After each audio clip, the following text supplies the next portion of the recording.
Here we are again, this time looking at typing. Okay, so the first set of typing videos I want to talk about are using the on-screen keyboard. In our voiceover settings there is a section called typing, and in the typing section typing style heading there is a typing style option. And the three options you have here are, at the moment, standard typing, selected standard typing, which is chosen by default, touch typing, and direct touch typing. So these are three methods by which you can use the on-screen keyboard on your iPhone to type text. And as you can see, the standard typing is turned on, and that's what you get out of the box. If you prefer to change it, you can do so here, and you can also put this item in your rotor. So should you want to change it without having to go back into settings, you can just use your rotor to twist until you get to the typing style option and then flick up or down to change that on the fly. So that's worth knowing as well, should you wish to be able to hop between the two or three styles. Most people stick to one that they're comfortable with. So let's go and have a look at a keyboard here. Drafts 4, text so field, Drafts is editing, 4 character mode, insertion point at start. Is a typing, note-taking app, and you heard my phone just say is editing. That means I have double tapped on an edit box or an input field, whatever you want to call it, and the keyboard has appeared on my screen. And if I now flick to the right from here, undo, redo, move left, there's a toolbar here, right, which is part of Drafts, so ignore that. ND. You probably wouldn't see that on notes or messages or whatever. These are all extra typing tools that come. Tab, at, hat, vertical, switch theme, new draft, dictate, Q, W, E, R, T, Y. So I'm flicking left to right, Yankee. and I'm going through the letters on the keyboard. As you've ascertained, they are in QWERTY layout, and you can probably also hear the little noise, not just the flick noise, but an extra sound. U, I, O, Oscar. That precedes each one.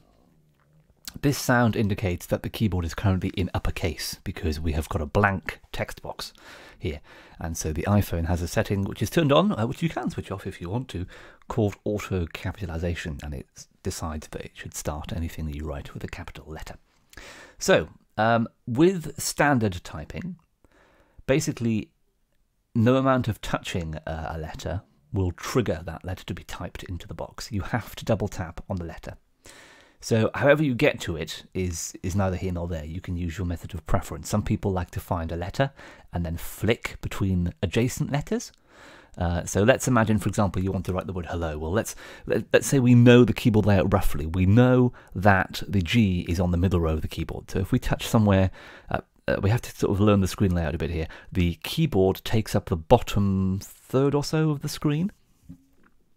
So a good reason to start using standard typing is to learn where the keys are. So if I just run my finger, if I put my finger on the very bottom of the screen, above the home button I've got on my iPhone here, space. I get the space. Now I slide up slightly. V, Victor. That's the V. So I'm on the bottom row of letters. If I go up a little bit more, T. Oh, I've gone too far. Tango. I'm on the top row. So a nice middle ground between the V and the T. G. Golf. That gives me a letter on the middle row. I want to write hello. I'm going to flick right to the H. H. And double tap. Hotel.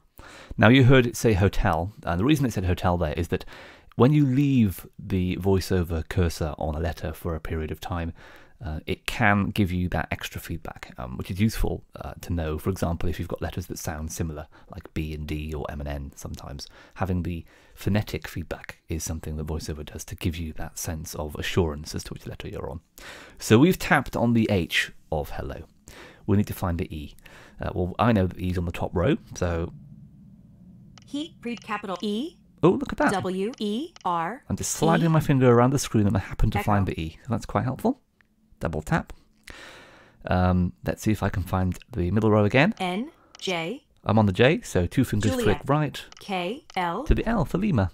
Lima. And if I double tap that, that sound, that little click, let's hear it again, is very distinctive, and it's what you hear sighted people's phones doing all the time. That means a letter has been inserted.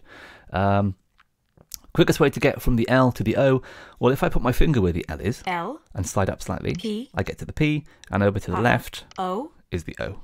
Oscar. Whew. And then finally, Space. And we should have, because my voiceover is set to echo words, it should say hello when I press the space. Hello. Hello, wonderful. So that is standard typing. You find a letter and you double tap Hello. on it, and it inserts the letter. Your keyboard echo setting will determine what's announced when you type. So I have mine set only to announce words at the moment, which means it doesn't speak letters as they go in. But you can change that if you wish. So you can have it echo the letters, and it will say them then twice, because it will say them once when you've found them by holding your finger on them or flicking to them, and then once again when they're inserted. So you will get that double feedback if you're using standard typing. It's what the iPhone starts with. It's worth knowing how to use it, and it's also a really good tool to leave on until you've explored the keyboard, until you know roughly where the letters are. So that's going to be it for this video. We're going to move on to direct and normal touch typing in the next video, but this one covers standard typing, and it shows you that you have to double tap each letter. One thing I didn't cover, which I probably should, next to the space bar here, Space. if I go left, Dictate. there's a dictate option, which we'll talk about that in another video. Numbers. And then there is an option for numbers. So this changes the keyboard between letters and numbers. And there's also a symbols keyboard as well.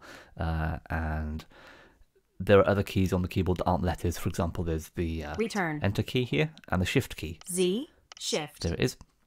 And that's a toggle, so you can double tap that to turn the Shift on or off. So if you want capital letters, you can hold that, turn the Shift key on. And in fact, you can triple tap the Shift key to turn caps lock on. It's all quite intuitive if you're used to typing, but it's not the only method. So there are several more methods of using this keyboard, which we'll cover in subsequent short videos next. But direct touch typing is next. But this one was standard. This is where you double tap each letter, and the act of double tapping inserts that letter into your document or typing area.